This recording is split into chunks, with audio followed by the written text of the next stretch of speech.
realização de queimadas em plantações de cana-de-açúcar. Um julgamento que promoveu debates sobre a proteção ao meio ambiente, a saúde do trabalhador e até mesmo sobre o consumo de água no país.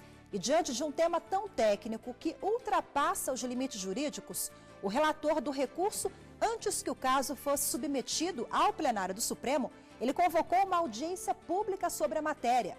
Conheça a partir de agora os detalhes das discussões que foram promovidas nessa audiência pública, a votação do caso aqui no plenário do Supremo e ainda os novos rumos que essa matéria pode trazer no campo ambiental nesse quesito.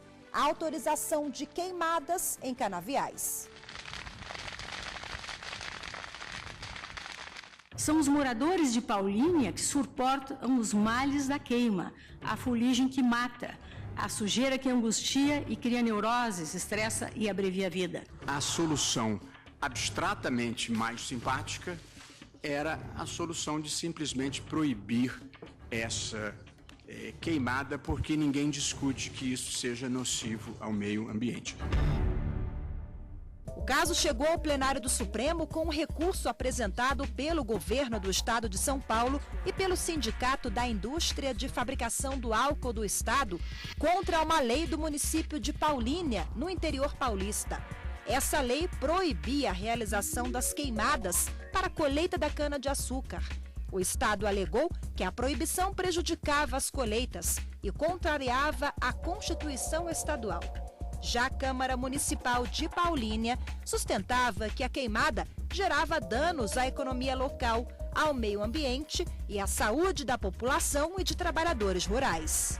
Esse recurso extraordinário visa exatamente a verificar se as queimadas de cana-de-açúcar elas apresentam uma afronta a vários valores protegidos pela Constituição Federal.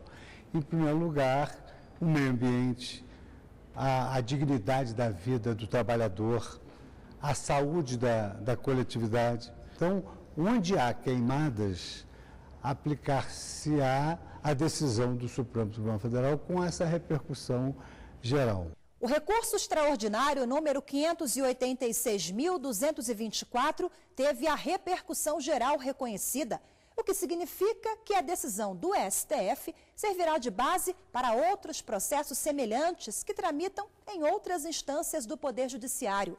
E como o assunto era muito técnico e envolvia questões relativas ao meio ambiente e à saúde do trabalhador, o relator do recurso, ministro Luiz Fux, convidou vários envolvidos no tema para uma audiência pública. Porque os juízes têm conhecimento jurídico, têm conhecimento de direito, mas alguns conhecimentos interdisciplinares escapam à nossa percepção. Então, por exemplo, sustentam alguns que essa queimada na extração da cana deveria ser substituída pela mecanização. Segundo outros, a mecanização é absolutamente impossível e sacrificaria muitíssimo o trabalho humano. A Constituição, no artigo 225, estabelece que todos têm direito a um meio ambiente ecologicamente equilibrado. Meio ambiente esse que é bem comum de uso do povo, ou seja, o bem de uso comum do povo. O fato de meio ambiente ser bem de uso comum do povo faz com que eu tenha que, numa decisão de gestão de recursos ambientais, analisar todos os interessados naquela prática, naquele ato administrativo, naquela regulamentação, seja uma regulamentação via normas do Executivo, via normas legislativas.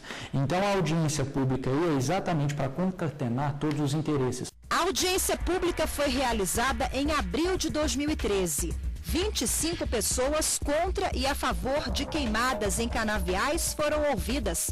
Representantes de produtores de cana-de-açúcar, de usinas de açúcar e álcool, autoridades na área de saúde e meio ambiente e representantes do poder público. No estado de São Paulo, a gente em 2006, cerca de 30% da área sendo colhida sem uso do fogo, hoje esse dado já está chegando perto de 70%, né? Isso em um curto espaço de tempo. Então, é uma tendência isso cada vez mais e o uso do fogo ficar colocado em alguns lugares e casos excepcionais. O problema de custo de produção está muito alto e o preço está aquém da realidade do custo de produção.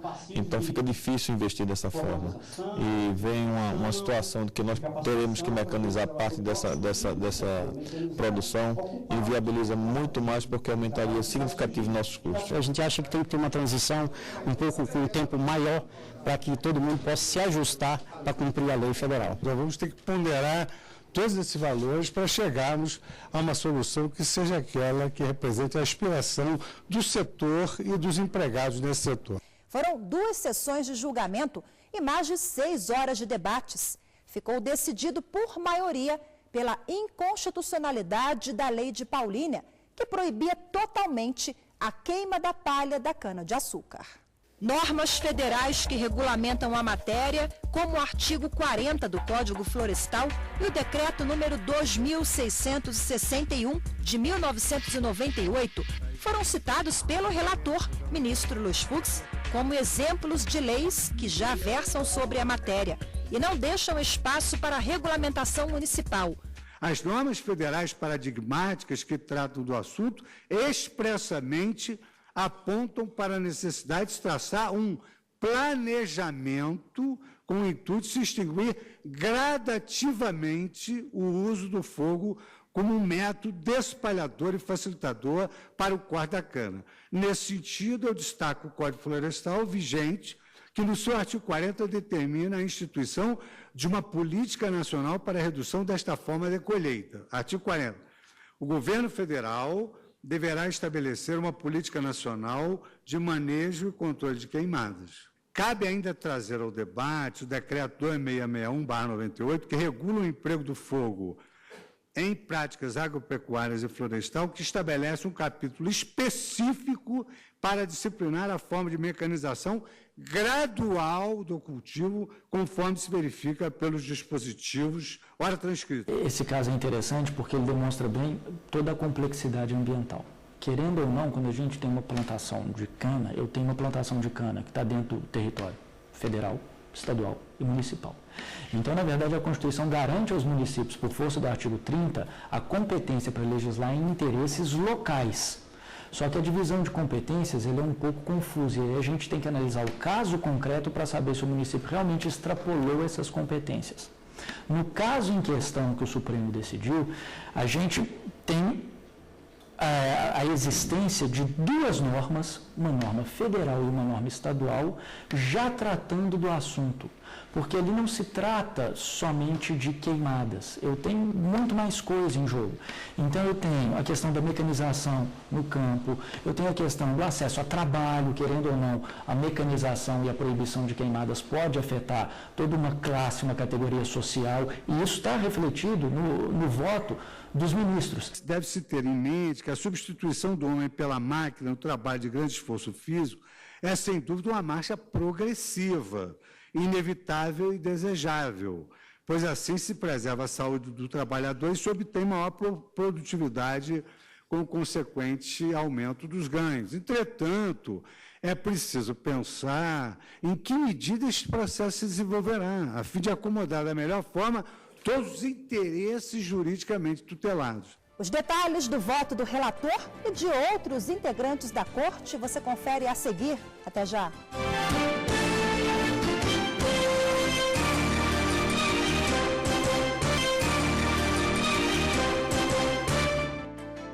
A inconstitucionalidade de uma lei municipal que proibia as queimadas em canaviais de Paulínia, uma cidade no interior de São Paulo.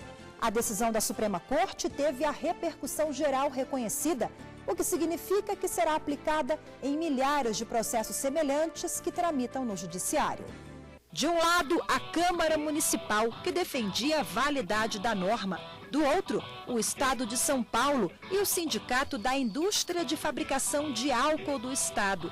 Eles recorreram contra a decisão do Tribunal de Justiça paulista, que havia declarado a constitucionalidade da Lei de Paulínia. Já dizia Maximiliano, né, o hermeneuta famoso, há alguma razão pela qual o artigo 24 exclui o município da capacidade de legislar sobre certas matérias. Alguma razão há. Existe uma questão de estabilidade da federação, vamos dizer assim, né? Nós temos 5.000 municípios, mas não é possível que em algumas matérias 5.000 municípios possam legislar a respeito. As questões técnicas ligadas à colheita da cana-de-açúcar foram apresentadas pelos advogados que defendiam a derrubada da Lei de Paulínia. Especialistas alertam que há regiões do país em que o uso de máquinas se mostra inviável. Isso em razão da topografia do terreno, que é muito acidentado. Não há, propriamente no estado de São Paulo, um problema dessa ordem. A questão é que, em sede de repercussão geral, isso é um problema nacional. Vossa Excelência pôde constatar que no Norte e Nordeste o problema, em Pernambuco especialmente, é mais complexo, justamente porque não há máquina para colher isso. Ainda que, porventura, se concebesse que a lei de Paulínia proibiu o emprego de fogo, em 1995, sobreveio uma legislação estadual que dispôs de maneira diversa. É bom realçar isso, que a legislação do Estado de São Paulo ela proíbe, dentro de um cronograma de tempo. Todas essas normas vêm resolver o problema da competência concorrente. Após a sustentação oral, o relator do recurso, o ministro Luiz Fux, votou pela inconstitucionalidade da Lei de Paulínia. Segundo ele, a eliminação da queima da cana-de-açúcar deve ser planejada e gradual. Isso por questões ambientais e sociais, como a realocação de trabalhadores. Planejamento não combina com proibição imediata. No primeiro caso do planejamento, há uma preparação prévia perpetrada pelo poder público a fim de tornar concreta uma situação desejável. De outro plano, encontra-se uma simples proibição que identifica o problema e tenta resolvê-lo, porém sem um dimensionamento das consequências advindas de um comando normativo simples e reto. A inserção de colheitadeiras no plantio da cana exige mão de obra qualificada para operá-las. Todavia, se os trabalhadores não têm conhecimento técnico para tanto, é certo concluir que a proibição imediata dispensará o serviço de muitas pessoas. Embora a produtividade possa aumentar em 25% com a mecanização, é preciso haver um planejamento muito bem estruturado quanto à realocação dos trabalhadores canavieiros. É certo, pois, que a mera e direta proibição não se coaduna nessa esteira com os valores constitucionais perseguidos pela sociedade, visto que o evidente aumento no índice de desemprego abrupto trará reflexos econômicos. O relator do RE também ponderou que a utilização de máquinas pode trazer impacto ao meio ambiente. Conforme esclareceu na audiência pública mencionado no relatório, a decomposição da cana gera gás metano que contribui para o efeito estufa, além do surgimento de ervas daninhas e o consequente uso de pesticidas e fungicidas, o que não ocorre quando há a queima da palha da cana. Portanto, em que pese a inevitável mecanização no cultivo da cana, é preciso reduzir ao máximo o seu aspecto negativo. Eu reconheço, em tese, legitimidade ao município para dispor sobre essas questões. Quando eu passo à análise de conteúdo da lei, também me convenço que o tratamento dado pela lei estadual atende mais adequadamente os mandamentos constitucionais na matéria, porque acho que a lei estadual ela parte do pressuposto acertado de que a proteção do meio ambiente e o combate à poluição são valores constitucionais e que, portanto, se esta prática da queimada é lesiva ao meio ambiente, ela deve ser erradicada. Do ponto de vista da inconstitucionalidade material, eu até não veria nenhuma inconstitucionalidade nessa lei. Existem duas espécies de inconstitucionalidade: a inconstitucionalidade material e a formal. Eu estou diante de uma inconstitucionalidade formal quando não há respeito ao processo legislativo previsto na Constituição Federal. A própria Constituição, ela estabelece qual é o passo a passo que deve ser seguido para que uma lei seja efetivamente elaborada. Então, diz regras ali quanto à competência, à iniciativa do processo legislativo, quórum de votação. A inconstitucionalidade material, por sua vez, ela vai analisar a matéria que foi tratada na legislação e a matéria que é tratada na Constituição Federal.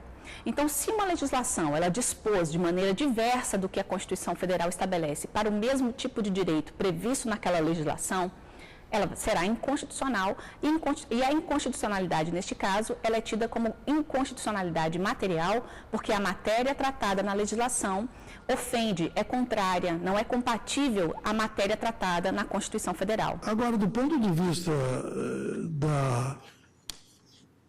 da inconstitucionalidade formal, me parece que o ministro Fux colocou a questão adequadamente. Nós temos legislação municipal que é incompatível não apenas com a legislação estadual, mas também com a legislação federal. Ao contrário do relator do recurso e dos demais ministros que aceitaram os argumentos apresentados no RE, a ministra Rosa Weber abriu a divergência. Ela foi favorável à Lei Municipal de Paulínia. Reconhecermos uma inconstitucionalidade formal quando o município sai na defesa, forte neste preceito constitucional, dos seus munícipes, do pessoal que ali reside, diz ainda o desembargador Naline, uma lei como esta não faria sentido na capital, onde as poluições são outras. Por isso é que permitir ou proibir queimada pertine ao peculiar interesse da cidade. São os moradores de Paulínia que suportam os males da queima, a fuligem que mata, a sujeira que angustia e cria neuroses, estressa e abrevia a vida. A queda sensível da qualidade existencial de todos os moradores da região.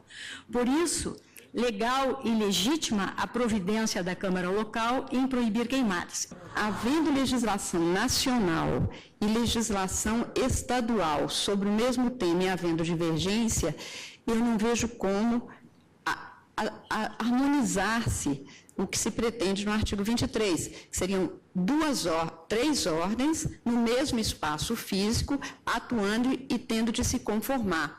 E me recordo, ministra Rosa, que ainda procuradora de Estado, um determinado município de Minas fez uma lei estabelecendo que naquele município não poderia ser, e a matéria é municipal, sobre uso e ocupação do solo, que em nenhum local daquele solo urbano poderia se situar penitenciária, a penitenciária de competência do Estado. Então, se os 853 municípios mineiros fizessem a mesma lei, em Minas não poderia ter penitenciária, porque o Estado não teria como, em que espaço, fazer situar. Sem dúvida nenhuma, nós estamos diante de uma matéria que está a desafiar a interpretação e desafiar uma sistematização, porque, de fato, há competência formal e material do município em tema de proteção do meio ambiente, mas também é inequívoco que a disciplina, neste caso, transcende os seus limites, levando em conta que nós precisamos realmente ajudar na precisão, na definição dessas situações de competências concorrentes. Temos, acho que a obrigação de, ao longo do tempo, desenvolvermos esforços nesse sentido. Presidente, não posso enquadrar a matéria como de interesse local, como de interesse específico de um único município, que seria o município de Paulínia. O interesse é abrangente, atraindo, portanto, para a disciplina do tema, a competência do Estado, apanhando, portanto, outros municípios. Ante esse contexto e ante a existência de providências estaduais para eliminar a queima, que realmente tem aspectos super negativos, mas devemos sopesar valores e ter presente a integridade física do trabalhador, tenho que, diante dessa disciplina abrangente, não há espaço para um tratamento diferenciado da matéria pela Câmara de Vereadores. A queima da palha de cana-de-açúcar, que representa um tema muito grave e que deve merecer, sim, a preocupação do Estado, considerado no sentido global, mas ela já constitui objeto de regulação normativa editada de modo válido, legítimo, pelo Estado de São Paulo, notadamente se considerarem algumas leis. Mas o fato, senhor presidente, é que me parece que a legislação municipal em questão transgride realmente a cláusula da repartição material de competências normativas, revelando-se por isso mesmo inconstitucional. Eu concordo com o que foi dito pelos meus eminentes pares, me antecederam, que o município tem, sim, competência para legislar em matéria ambiental, e quando mais não fosse, por força do artigo 23, inciso 6º, também lembrado pela ministra Rosa Weber. Mas, evidentemente, esta competência em matéria de meio ambiente, de combate à poluição, deve restringir-se ao interesse local. E o ministro Barroso, assim como o ministro Celso de Mello, lembrou muito bem que, neste caso, existem outros valores em jogo que transcendem o interesse puramente local. Indica com muita clareza a proteção do trabalho e da iniciativa privada, mas também da saúde e da segurança do trabalhador. Eles entenderam que o município é inconstitucional porque ele estava exatamente em rota de colisão com aquilo que já havia sido estabelecido pela Constituição Estadual e por leis federais que tratam dessa matéria. O município, ao legislar sobre queimadas, ele extrapola essas duas outras normas, que prevêem não uma proibição específica e direta, mas um controle e um término, vamos dizer, paulatino dessa prática. O programa faz agora um breve intervalo e volta já.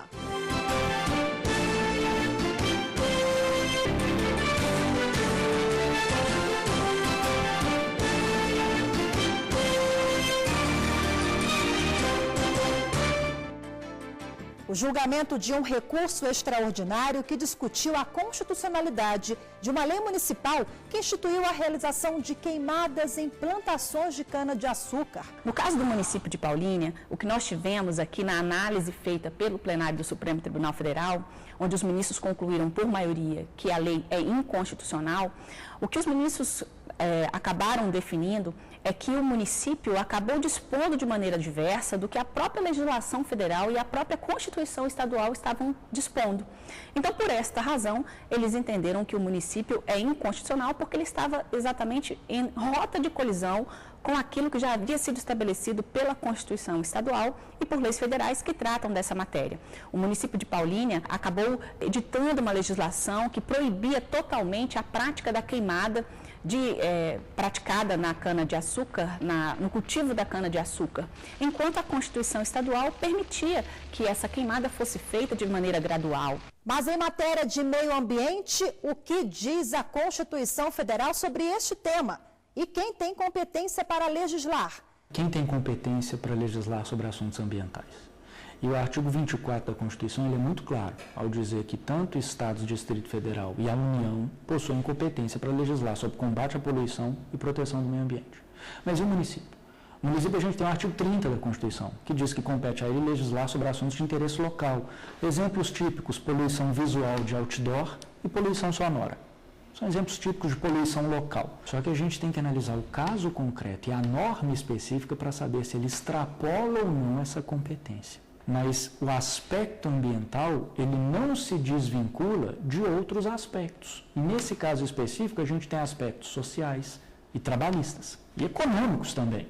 Mas, afinal, você sabe quais são as leis de proteção ao meio ambiente que estão atualmente em vigor? Eu acho que o Código Florestal aí, salvo engano, no artigo 38 do Código, ele estabelece a proibição de queimadas em situações, salvo em situações excepcionais, mas o mais importante aí eu acho que não é nem o Código Florestal em si, mas o decreto, salvo engano, 2661, que é um decreto anterior a esse novo código, é um decreto que regulamentava o Código Florestal antigo, na parte de controle de queimadas. Esse decreto ele estabelece que a queimada não é a grande vilã, desde que ela seja controlada. Então, uma queimada controlada, fazendo acero, fazendo licenciamento, ela é, em alguns pontos, benéfica. E assim nós terminamos mais esta edição. Lembrando que se você quer rever este e outros programas, basta acessar tvjustiça.jus.br. Temos um encontro marcado no próximo programa com mais uma grande decisão do Supremo. Obrigada pela companhia e até lá.